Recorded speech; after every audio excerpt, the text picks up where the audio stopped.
बहू और बुलेट। घर के बाहर फट फट फट की जोर से आवाज हुई। सीमा को लगा कि पटाखे फूट रहे हैं। वो डर के मारे घर से बाहर निकली। देखा तो सामने योगेश यानी कि पतिदेव एक बुलेट बाइक पर बैठे हैं। अरे डर गई क्या? बाइक लेकर आया हूं तुम्हें घुमाने के लिए। सच में? मुझे लगा पटाखे फूट रहे हैं। अरे पटाखे भी फूटेंगे और मिठाई भी बटेगी। माँ को तो बुलाओ। माँ भी बाहर आ जाती है। अरे योगेश बेटा, इतनी जल्दी आ गया। और ये गाड़ी किसकी है? साहब की है? हाँ माँ, तुम्हारा बेटा साहब से कम है क्या? मेरी ही है। अरे बेटा, इतनी बड़ी गाड़ी ले ली। इससे तो तू घोड़ा ही ले लेता। महंगी पड़ी होगी ना? माँ महंगी सस्ती छोड़ो और मिठाई लाया हूँ, गांव में बंटवा दो। अरे बंटवा क्यों दो? पीछे बैठो, गांव में बांट कर आते हैं। सब खुश थे। योगेश गांव के बाहर एक कोयले की खदान में मजदूरी करता था। मेहनत और अकल से उसने वहां ठेकेदारी का काम सीख लिया और सूझबूझ से ठीक ठाक पैसा बनाने लगा। गांव में बात फैल गई कि योगेश के घर धमाका गाड़ी आई है। ऐसी गाड़ी पहले कभी किसी ने गांव में तो देखी नहीं थी। योगेश और माँ गाड़ी से वापस घर आ जाते हैं। बेटा, बाबूजी ऊपर से देख रहे होंगे और आशीर्वाद भी दे रहे होंगे तुझे। वो होते तो उनको भी घुमाता माँ। पूरे गांव में नाच नाच के मिठाई बांटने जाते। जैसे मैंने नाच नाच के बांटी थी जब वो अपने लिए एक साइकिल लेकर आए थे। बस बस, बाबूजी दो बात भी सुनाते कि फटफट वाली फटफटी ले आया। सीमा आगे कहती है, अपने लिए तो ये गाड़ी ले आए और मेरे लिए? अरे ये गाड़ी तुम्हारे लिए ही तो है। पक्का मेरे लिए है? अरे पक्का तुम्हारे लिए है। अगली सुबह जब योगेश सो रहा होता है तो उसे बाहर से गाड़ी की आवाज आती है। वो घबरा कर चिल्लाता है, चोर चोर, मेरी गाड़ी ले जा रहा है, चोर चोर। माँ भी जागती है और योगेश के साथ दरवाजे की तरफ भागती है। जैसे ही दोनों बाहर निकलते हैं तो देखते हैं कि सीमा गाड़ी चला रही है। अरे बहू, नाक कटवाओगी क्या? ये क्या कर रही हो? अरे गिर जाओगी, ये क्या कर रही हो तुम? सीमा गाड़ी को रोक कर कहती है, सारे गांव में घुमा लाई, कहीं नहीं गिरी। क्या? सारे गांव में घुमा लाई? अरे लोग क्या कहेंगे बहू? सोचा क्या एक बार? यही कहेंगे कि कितनी अच्छी गाड़ी है। अरे तुम्हारे बारे में। हाँ, कहेंगे ना कि देखो कितनी अच्छी गाड़ी पर बैठी है। बहू गाड़ी रखकर योगेश और सासू माँ के पास जाती है। तुमने कब गाड़ी चलाना सीखा? हमारे बाबूजी के पास पुरानी स्कूटर थी, सीख ली।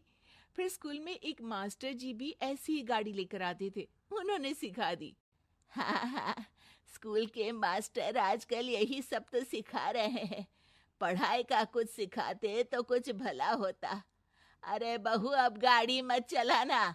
हमारे परिवार में कभी किसी औरत ने पीछे से आगे की सीट पे आने की हिम्मत नहीं की है।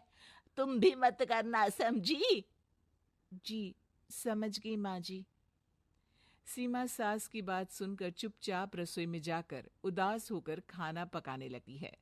सास सुबह सुबह मंदिर से पूजा करके लौट रही होती है। तभी उसे दो औरतें रोक लेती हैं और कहती हैं, अरे बहू को थोड़े अच्छे लक्षण भी सिखा दो। गाड़ी चलाने निकली थी, गांव की मर्यादा का कोई ख्याल नहीं है। वही तो। अरे पैसे आने लगे हैं तो क्या मतलब कि किसी रीति रिवाज को नहीं मानोगे? अरे समाज में रहना है तो समाज के ढंग से ही रहना पड़ता है। अरे लाज भी नहीं आई बहू को?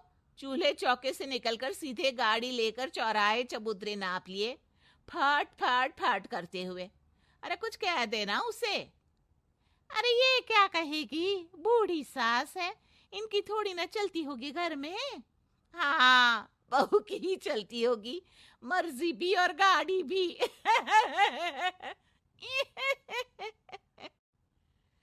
सास सब सुनकर घर आती है और बहू को चिल्ला के बुलाती है।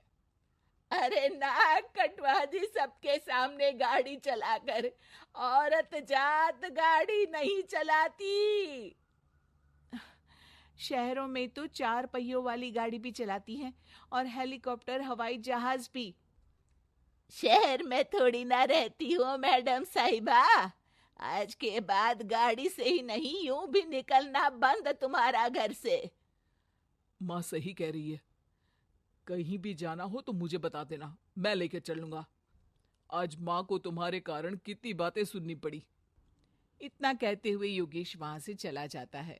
बारिश की वजह से कारखाने के रोड पर कीचड़ रहता है, इसीलिए योगेश गाड़ी घर रख कर जाता है और किसी से लिफ्ट लेकर कारखाने पहुंचता है ताकि नई गाड़ी गंदी ना हो।